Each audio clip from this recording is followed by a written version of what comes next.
Here we go. Watch out. It's coming. Earth's final day arrives. The reason I say that is because Jesus actually gave us God's map of the future.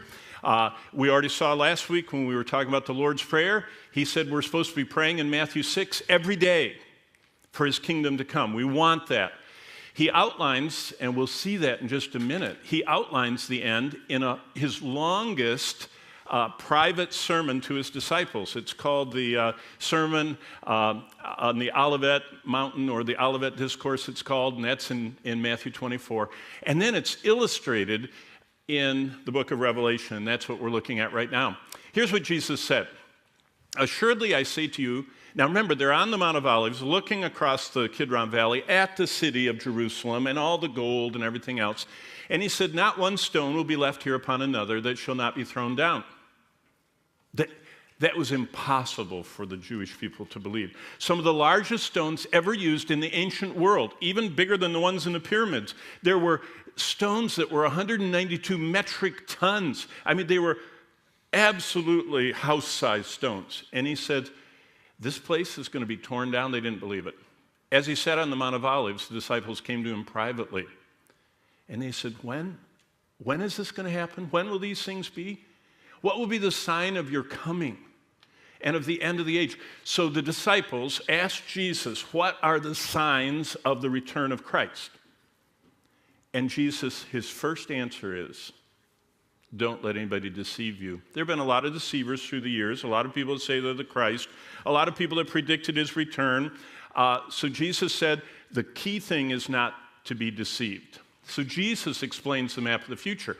But then he says this in verse 8, all of these things, these are these trends he talks about. In fact, the book of Matthew, chapter 24, is kind of like a drone view of what the world looks like as Jesus is returning. As he's coming down from heaven through the clouds, coming to touch down on the Mount of Olives, he describes what the whole world looks like. When you see all these things, they're the beginning of sorrows. The word is Odin, O-D-I-N, which means birth pains. Verse 33, you also, when you see all these things, this is after he names them. He's telling them in verse 8, I'm going to give you this list. And then in verse 33, after he gives it, he says, when you see every one of these trends, know that my return is near, at the doors. And then he says this in verse 34, assuredly I say to you, this generation, the people who are alive that see all of these things will by no means pass away.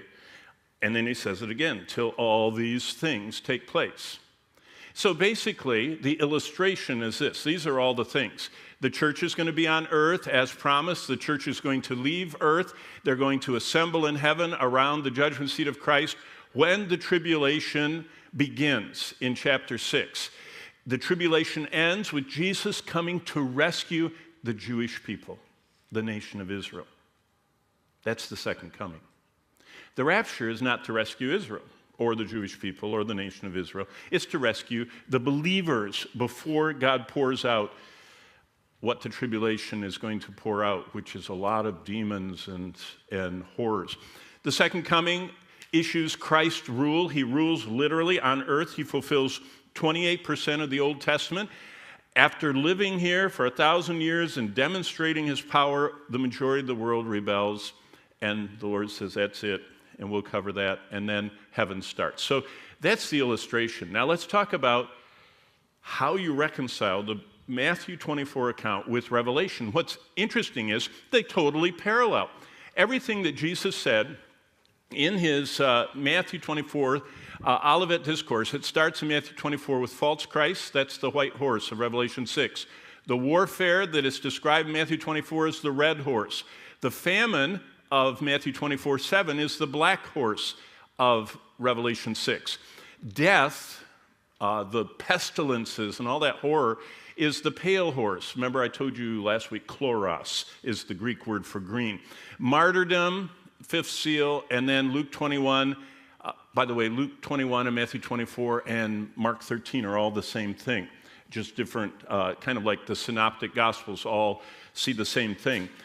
They're different lengths, they have different details, but the signs of Luke 21 are the sixth seal of Revelation 6. So what are some of the end of the world trends? Global deceptions will get more believable. No one ever imagined we would be where we are today as far as fake news, fake everything. Global diseases are going to get more lethal. I'll illustrate that in a minute. Global warming, it's going to get more deadly. It's going to cause people to die. Water shortage is going to get more and more widespread. I mean, right now, many nations are facing water problems. I mean, you all know that. Mexico City, for an example, many other nations. Global food scarcity is going to get more regular. It's not going to be that you can just, count on everybody getting all they want to eat in the Western culture. Global conflicts are going to get bigger and deadlier. Global hatred for Christ, both for Christians and for Jewish people, is going to get more personal. And boy, is global tracking going to get more complete. There's a satellite that's launching this year that is going to be able to read license plates. And the company, Albedo Industry, they also say some of their cameras can actually do a general facial recognition from, a low Earth orbit. Very interesting to think about satellites knowing where you are all the time. So basically, when we talk about birth pains, as Jesus said in Matthew 24, we're talking about greater visibility. In other words, these trends are going to be seen all over the world by everybody. They're going to notice them. Greater frequency, the intensity of the storms and the water shortage and the pestilences are going to get greater, so it's going to be more widespread. And the impact on culture, it's going to actually stop people in their tracks. Okay, what are some of these trends? Now, Jesus' favorite prophetic prophet was Daniel. In fact, he's the only one he names by name in his sermon on prophecy in Matthew 24. Notice what Daniel, at the end of his 12th chapter of his prophetic book, "But you, Daniel," the angel said to him, "shut up the words and seal the book till the times of the end." So the angel said, "The times of the end." What did the times of the end look like? Many shall run to and fro. Now I'm sure they felt it was the end of the world in the Roman Empire because the Roman Empire had unbelievable travel. But think about from the time of Daniel, in fact, let's go from the time of Jonah. There's an easy one. 3,000 years ago, Jonah got on a boat that's very much like the boat that Paul went on his missionary journeys, sailing around. Very much like the one that Christopher Columbus sailed the ocean blue in 1492. Very much like what Ben Franklin got on to sail over and ask the French to help America against the British. But everything started really changing about 200 years ago when the steam engine was invented. Then quickly, about 100 years ago, we went from cars to planes to rockets. If you remember, Goddard started his beginning rocket invention and development. And now, over 4 billion people fly around the world every year. I mean, it's just going like that. And we're getting bigger planes and higher capacity and triple deckers and all kinds of stuff.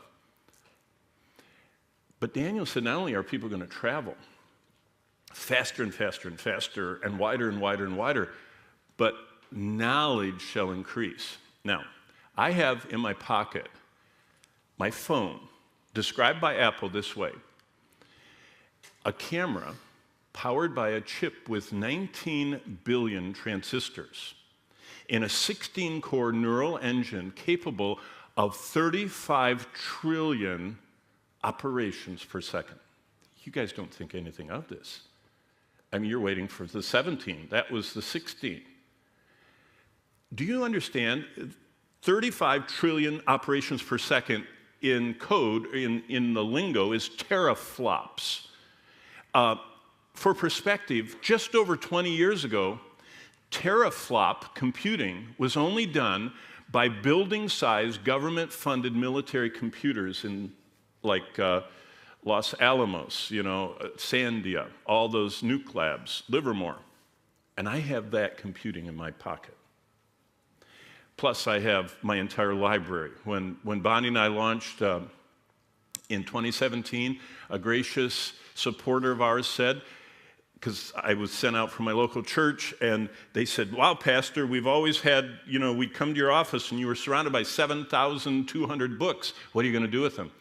I said, I'm not sure. He said, I know what I'm going to do with them. He said, I'm buying every one of them on Logos, and you can download them on your phone. And he did.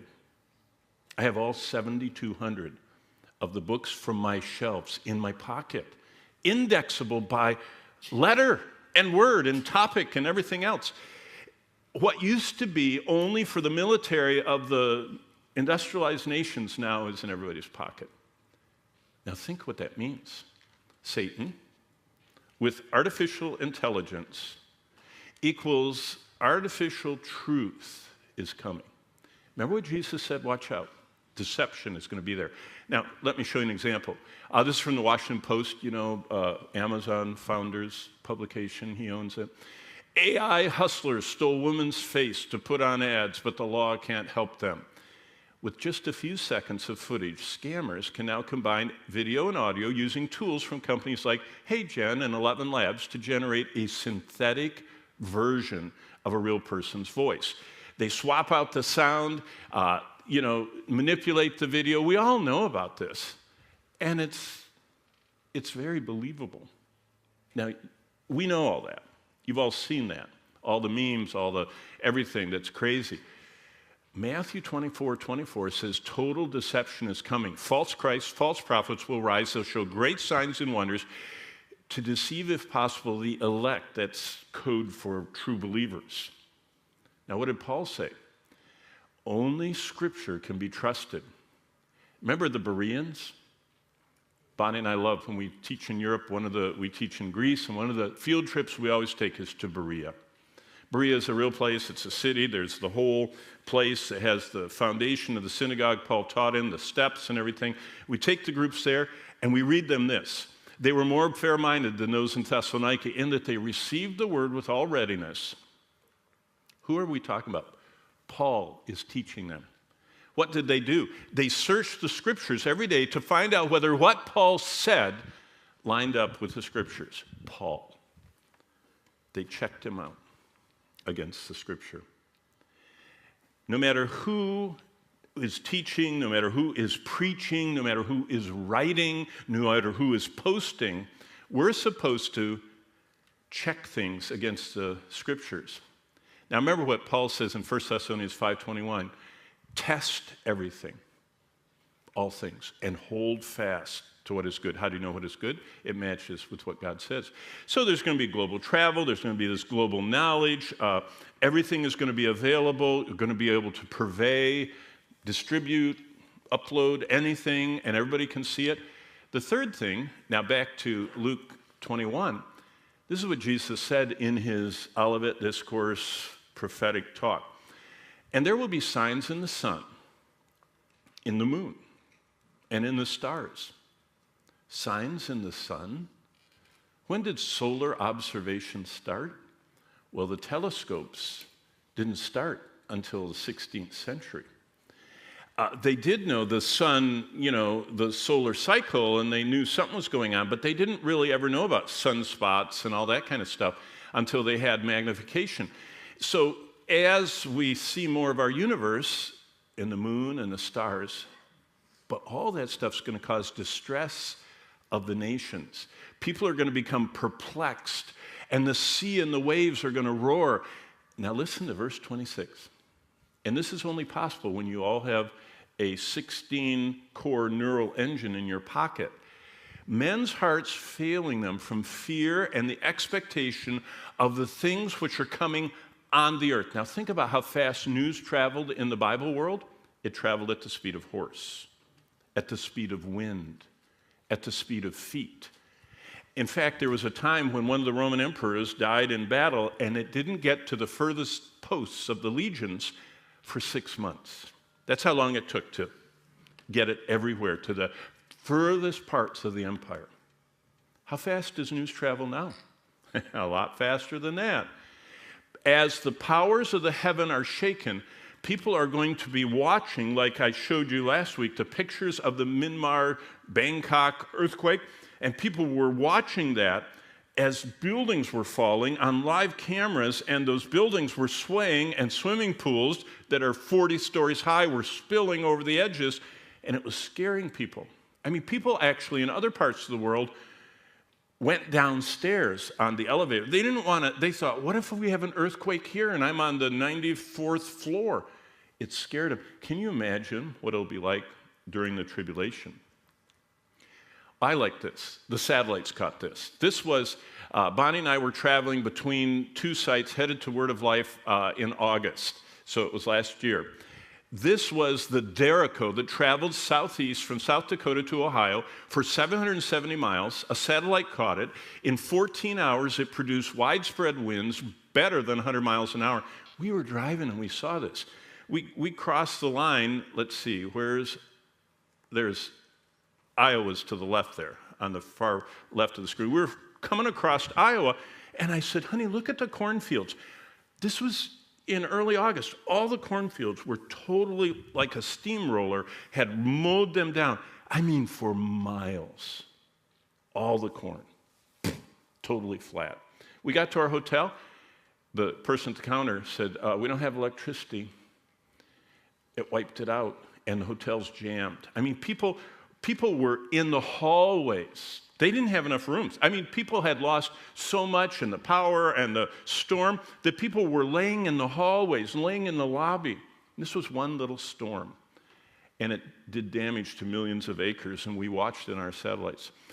Now, Revelation 11 tells us something really interesting. From there, the people, tribes, and tongues and nations will see, this is the two witnesses, by the way. You all know this. You're ready for the test. Revelation 11 has two number ones. That's two, like the two witnesses. When they're killed by the Antichrist, for 3.5 days, everybody on earth, that's code for peoples, tribes, tongues, and nations. That's a code for saying everybody, because either you're a people, a tribe, or a tongue, or a nation. So everybody is going to see their dead bodies over a 3.5-day period. They're not allowed to be put into graves, and everybody who dwells on the earth rejoices and is shipping stuff to each other. Now that is impossible in Bible times. They wouldn't even know it in 3.5 days. They wouldn't know it instantly. They wouldn't know it in 3.5 days, and they could not ship stuff to each other. And yet, you don't think anything of it. Bonnie and I travel enough that when we know we were coming here, I had my medicine shipped here because we won't be home for 4 weeks. I didn't think anything of it. In fact, Prime here in Hudson, you can have it in 3 hours. Now, if you lived in San Francisco or other place, you could have it in 15 minutes. I mean, it's unbelievable. But look, the Bible foretells that people are going to be able to see events live, globally, and they're going to be able to send gifts to one another. Now look at this. Yesterday at 4:30 p.m., that's Facebook Live's chart.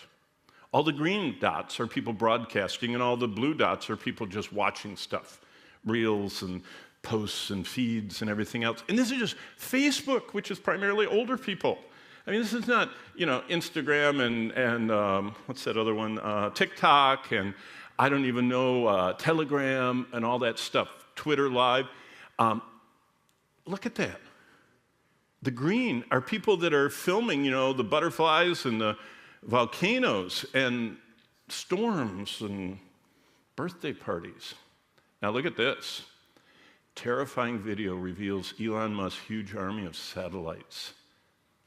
That's what Earth looks like from space. He has over 7,000 low Earth orbit satellites. This year, he is opening to cell phones his network. So you will be able to have a satellite phone in your pocket, which will never, what did we determine here? Let me look. 1 bar.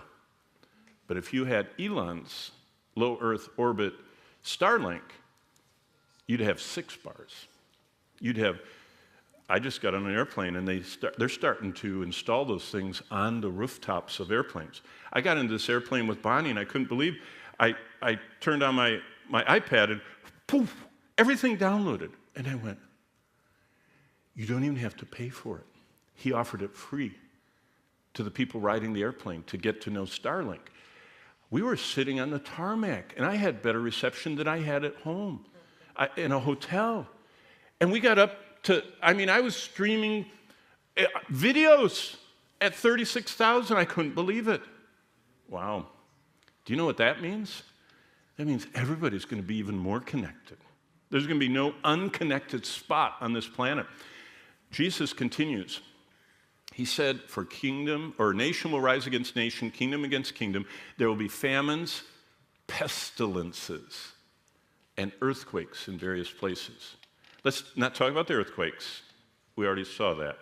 Let's just talk about pestilences. I already told you about this. I won't repeat it. This was in Tampa last year. But look at this. This is this month. On the left, don't call it zombie deer disease, scientists warn, of a global crisis. That's an elk in Colorado that has this zombie deer disease where the animals become like zombies and they're dying and they're erratic and they run in different directions and they bump into things, they lose their perception, their sight, and they get this highly contagious, deadly disease, but only deer and other animals are getting it. But what the scientists are saying is bird flu is evolving and attempts to stop it are not working. The right-hand side reminds us that bird flu, which is like 20 to 50 times more deadly than COVID and more highly communicable, is now into mammals. It's into cows. It's into, it's already in the chickens. That's what this is about. But can you imagine when the zombie deer disease gets into the bird flu and wends around genetically and starts spreading to people? Now look at the bottom there. This is the 21st century pandemic you lived through right there. Between 2021 and 2024, 1 million people died. That's 1/3 of the big plagues of the 1600s. That's 1/56 of the great smallpox plague. That is 1/200th of the Black Death bubonic plague, and on back you can go. So this that gripped the whole world is very small in historic proportion, and it's nothing like what God said is coming in the future. Now, how about global tracking, digital money, and all that stuff? He causes everyone. We all know this. This is a 666 thing. The Antichrist causes everyone, both small and great, rich and poor, free and slave, to receive a mark on the right hand of their foreheads, so that no one may buy or sell except one who has the mark of the name of the beast or the, what's that last word there in red? Number. Do you know what has happened in my lifetime? The digitalization of money. So that we can use Apple Pay, we can use touchless payment systems, and so that we can divide up meal checks, and Zelle people stuff, or I don't even know all the different terms. But it doesn't matter except for this, the number. When money gets digitalized, then a person that controls the electronic side of it can control money. See, that's what's happening. And it's not that you're supposed to be careful that someone's going to, hold your arm down and tattoo a barcode on you or on your forehead. This is not an involuntary thing. Notice what it says. No one can buy or sell except the one who has the mark of the name of the beast. And they receive the mark on their right hand or their forehead. They receive it. They aren't tied to the stake and burned if they don't get it. They choose to get it because you aren't going to be able to live without it. It's just a subtle enslavement. Global digital money. Now let's think about that. I love this article on the right. Amazon wants your palm. Bonnie and I were in Los Angeles, and I couldn't believe how fast everyone was checking out of Whole Foods. They had their bag, they went through a scanner, everything had RFIDs, so the scanner, it's like the ones that beep in a department store. If you walk out and don't pay for something, it goes beep, beep, beep, beep. You just walk through those, and it saw everything in their bag, and then they waved their hand, the palm of their hand, over a little scanner. And they walked out. I mean, you wouldn't believe how fast people were going out of Whole Foods. Amazon wants your palm. If you register with them, you can go through that line, and it sees what's in your bag, and it sees your palm, and it charges you on your Prime card. And then you can get 2% back, you know. TSA wants your face. That's a whole new thing. Boarding planes. You just walk up, and it sees you, and your name comes. It works. We did it. You ought to come into America. I mean, from international. Last time we flew in, Bonnie and I couldn't believe it took 15 seconds, or was it 20 seconds, to come into America. We just came in front of a big camera, and it looked at us, and the TSA guy was sitting over there. He said, come on, I see you, John. You see me, John? Oh, yeah. He said, I know everywhere you've been. He said, in fact, I have your travel history everywhere. Boy, you travel a lot. He said, you know. He's sitting at this little counter over there, and that camera got me and knew I was a U.S. citizen. It knew my age, everything about me. So look at what the Wall Street Journal says. What does saying yes mean? Using your body's data to pay or breeze through security is like unlocking your phone, sort of. Now, look at the other side. Face the future. How facial recognition will replace keys, passports, tickets to concert. It already works in China, by the way. Do you go there very often? In China, they know who you are. If you walk across the street when it's not a green crosswalk sign, the camera takes your picture, and where you live at home, a giant screen has your picture up there and says, Billy the Jaywalker. And it says you broke the law downtown Beijing, and your neighborhood has these shame boards where they know that you crossed the street and didn't wait for the light and walk when it was safe. Now, that's minor. I mean, it saves me 5 minutes. I don't mind if everybody knows I'm in a hurry. You can show my picture at home. Oh, but they have a merit system.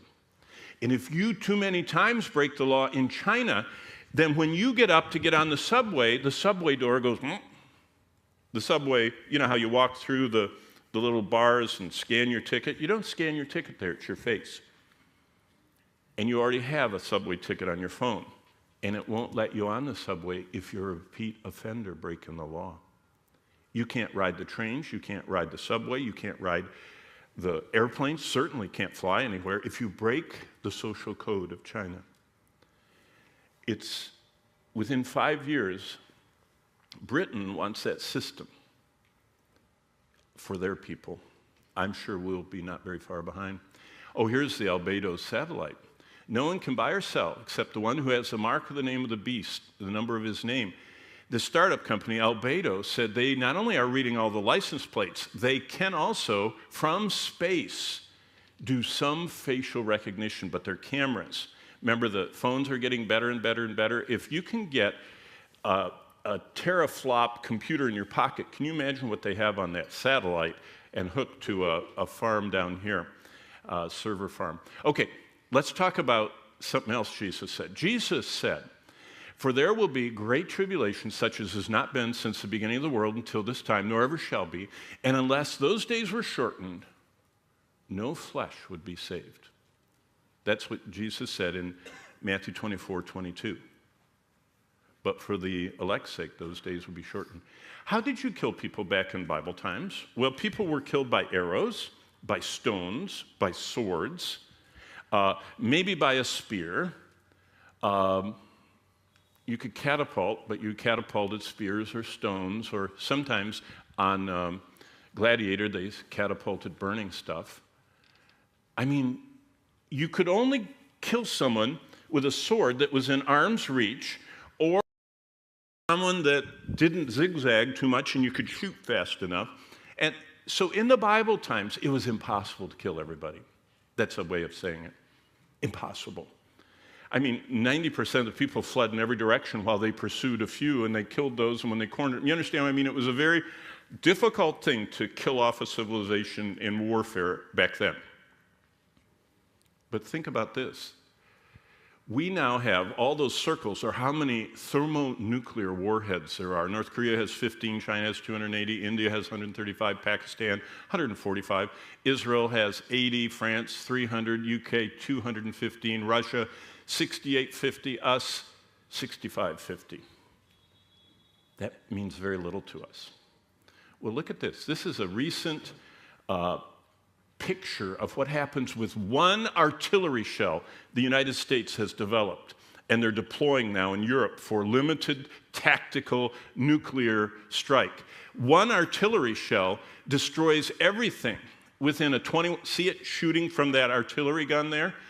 And it just destroys the downtown, and it just evaporates and melts everything in its sight.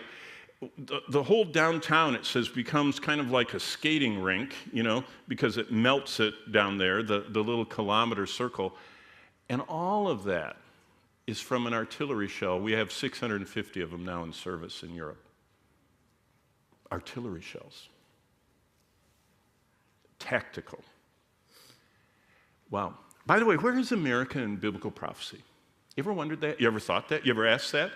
I've heard that since I was a little boy. So I set about reading the entire Bible through and through and through, trying to figure out all these places they say America. I've never convincingly seen America in prophecy. So why is America not in prophecy?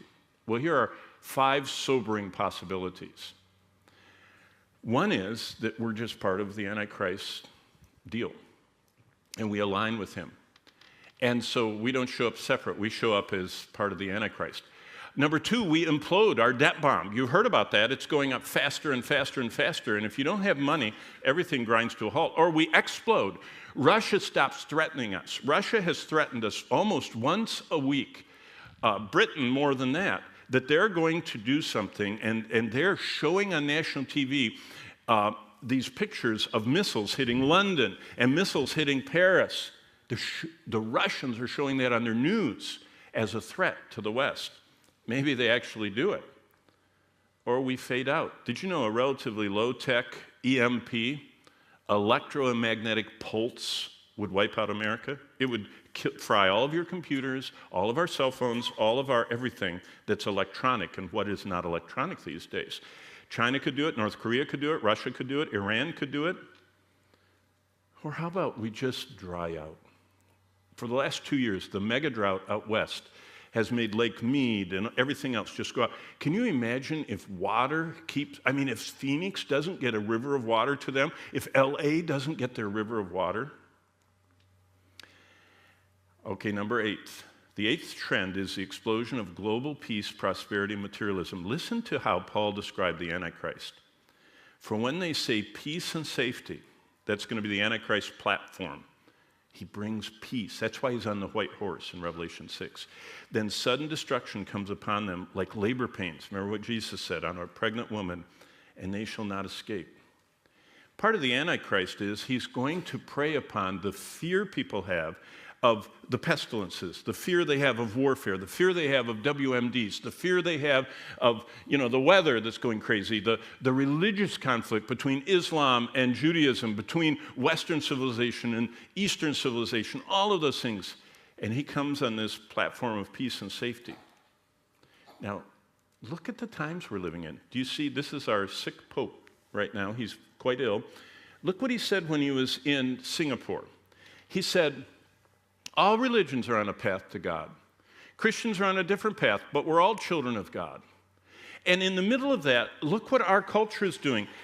Recently, Spain gave human rights to apes. Aren't we glad for that? And look what they're doing over in the Middle East. A mosque, a synagogue, and a church are all being built together. Mosque, synagogue, church. All together in Abu Dhabi, the 3 great world religions, so that they can get along together. But in the midst of that, we have what we see in Revelation 18. Revelation 18 says, in the midst of everybody dying of starvation in the world, there are going to be people that have everything. We have that already. There's never been as big a disparity as there is the richest 1% of the world. That means that there are about 80% I mean, 80 million people on earth that control the 48% of all the wealth. So they have almost half of all the wealth, this richest 1%. Then all the rest of the people, the other 99%, have the other half. But look at this. We've got Western civilization here. 46% of the world, the Western civilization people have a lot. And then finally, the poorest 80% of the population of the world. So 6.4 billion people split 5% of everything that's on the planet, while the rest have so much. You say, oh, that's confusing. Yeah, it is. What it means is there's a great disparity between the rich and the poor that we see in the book of Revelation. It's going to culminate in the starvation and the horrors. Now this one, you've seen this more than anything else. I don't even need to illustrate this. It says in Zechariah 12, on that day, that's the return of Christ, I will make Jerusalem a heavy stone for all peoples. All who lift it will surely hurt themselves, and all the nations of the earth will gather against the Jewish people, Israel, Jerusalem. Now, this is fascinating. This was October. Do you remember October last year? That's Iran attacking Jerusalem. 300 ballistic missiles. Hundreds were shot. Dozens hit in Israel. U.S. deterrence fails to stop the world on edge. And look what was right after that. The largest march in Washington, D.C.'s history. 500,000 people, there they are, marched through Washington, D.C. for the Palestinian cause. Do you know what the Palestinian cause is? Have you ever heard their slogan? To the sea. That's where Israel is. It's between, actually they're talking about maybe the Euphrates, but actually it's the Jordan River and the Mediterranean. They don't want the Jews there. You know what it is? Getting rid of the Jewish people, of Israel. They don't want Israel to be a nation. And that's exactly what Jesus said. They will deliver you up and kill you. You'll be hated by all nations for my name's sake. And all people are going to gather against you. That's the world we live in. But look at what the Lord is doing. There's going to be an explosion of evangelism. The gospel of the kingdom will be preached in all the world as a witness to all nations. The gospel must first be preached to all nations. This is the IMB, International Mission Board, the Southern Baptist Mission Society. They've identified with the red dots every unreached, unengaged people group on earth, and there are right now people volunteering to go to translate the language. They can digitally translate the Bible faster than ever. It used to take a lifetime. Now they could do it in a matter of months and get the scripture into their languages. And all of those places are being sought out for the Lord. So everything Jesus said was coming. You can see in the news. So what does that mean to us? Well, Jesus said the generation that sees these things will by no means pass away. Now, I don't know how long the generation is. There's a lot of generation lengths in the Bible. 40 years, 60 years, 100 years. But the people that are alive that see all of these things happening at once, Jesus said, are going to be the ones. They're going to experience the tribulation period. Does anybody have a question from last week? Does anybody have a question from today? Do you know what my favorite part of when I pastored the last church we were at before we were sent out was in a university town, and the elder said, you know what, you need to do something for the university. Why don't you start on Sunday nights putting 3 microphones up to let anybody come in that wants to from the streets, and they can ask any question they want about God or the Bible, and we'll host question and answer times. I said, I love it. So for 4 years I did that. It was the funnest time in my life. People just, we had one lady stumbling off the streets. I don't know where she thought she was. And she came up and she said, she told her whole story about drug addiction and abuse and everything else. And she said, what does God think of that? And what a perfect, I began sharing what God thinks of that, the gospel. And I noticed while I was talking that about 4 or 5 women started migrating. There were hundreds of people there, and they started migrating over to be near her. And as soon as I got done with my question, she said, thank you. And they took her, and they were ready. all of them were former just what she was, and they shared the gospel with her and tried to lead her to the Lord. But before we go, now you have 8 minutes. You can get out done early. Does anybody have any question? This is your only chance. I probably will never get done early again. Stage 1, 2, 3, 4, 2. 1, 2, 3, 4, 2. Brady. Yes. What are your thoughts on people saying that Elon Musk is a potential antichrist? I think that's a wonderful question. Isn't Brady? I mean, he has great questions. Satan has always had an antichrist in every generation.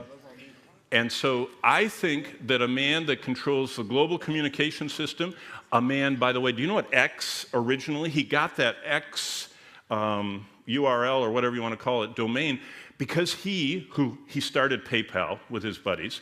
He wanted to have a complete financial system where you could have everything in your pocket, all of your wealth. You know, he's kind of like the original crypto, the original electronic and everything. So a man that wants to control the financial system, who has his fingers right now in the largest financial system in the world, which is the U.S. Treasury Department, and he's getting access to it, has global satellites. He's the only one that has rockets that are... Have you seen how he plays that in his Twitter thing, where the little arm catches the rocket, you know? Every time it lands, it comes down, it goes... He would make a great candidate, you know? And he seems to talk about Christian things. The one thing you have to know about the Antichrist is he is not anti-against Christ. He's the word anti in place of Christ. He becomes the Jesus everybody always wanted, the one that solves their problems, and you know, I'm sure he'll start working on medical things. Maybe he is, I don't know. So he's already started. So he's just going to cover the bases. So is Elon Musk the Antichrist?